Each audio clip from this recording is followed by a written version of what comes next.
আসসালামু আলাইকুম সম্মানিত ভিউয়ার্স।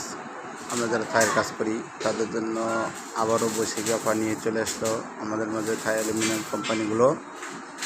আমরা আগে যে ডিসকাউন্ট পাচ্ছিলাম সেখান থেকে বড় বড় কোম্পানিগুলো 7% ডিসকাউন্ট কমাই দিয়েছে, অর্থাৎ কাস্টমারের জন্য সেখানে আরও 7% দাম বৃদ্ধি পাচ্ছে।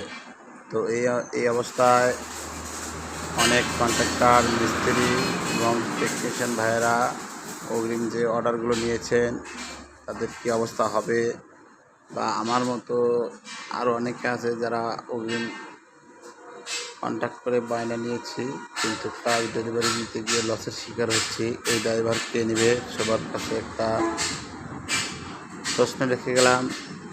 এই দেশে বিচারের কোনো ব্যবস্থা নাই বা দেখারও কেউ নাই। যদি থাকতো কারণ ছাড়াই একটা বছরে বা 2026 সাল শুরুতেই যে 2-3 বার গ্লাসের রেট বা থাই অ্যালুমিনিয়ামের গ্লাসের রেট বাড়তি হচ্ছে, এখানে সমস্যার সম্মুখীন হচ্ছে আমরা যারা এই কাজের সাথে যুক্ত আছি তারাই।